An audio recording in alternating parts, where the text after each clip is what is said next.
Umeniona? Lukamba,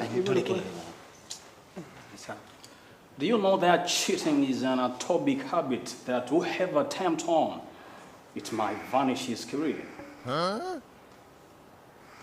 Na hii ni kwa sababu yoyote yule ambaye anajaribu kuanza kufanya cheating huwa hawezi kuiacha kirahisi mpaka pale ambapo itakuja kumgharimu.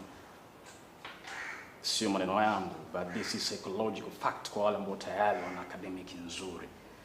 They know that. Kwamba cheating mara nyingi inakuwa na testi tamu sana kuliko hata asali katika upande wa nafsi. Lakini ni other side, cheating huwa ni chungu mno kuliko hata shubiri kwa wale ambao wana ukuaji wa kiroho. So I'm getting nervous to you, brother. You're not looking like. What's your name? Pamba afu peni yako haiandiki vizuri. Unazuga nini? Yaani jinsi ulivyo na matendo ambayo unayafanya fanani kabisa. Hivi unajua kwamba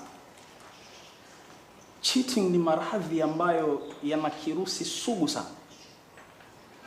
Na labda nitoe darasa fupi kwa hawa wote ambao wanafanya testi hapa. Kama kuna yeyote yule anayetaka ajaribu kufanya cheating anatakiwa elewe hii madhara yake ni nini. Cheating ni tabia kirusi ambacho ukianza tu kukijaribu lazima utapata tatizo la kinidhamu ambalo linaenda kupelekea ukosefu wa imani moyoni. Kitaalam hii tunaiita betrayalism.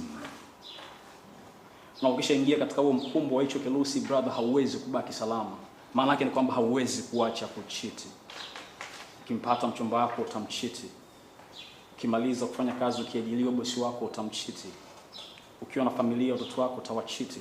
And finally, bad at all, wewe mwenyewe pia kwa siku utajichiti. So why are you cheating, brother?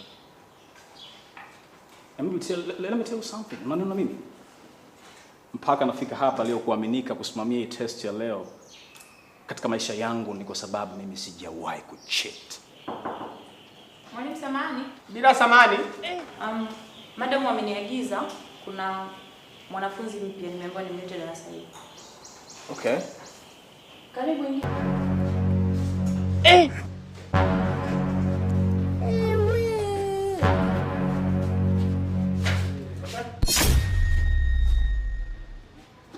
Huh?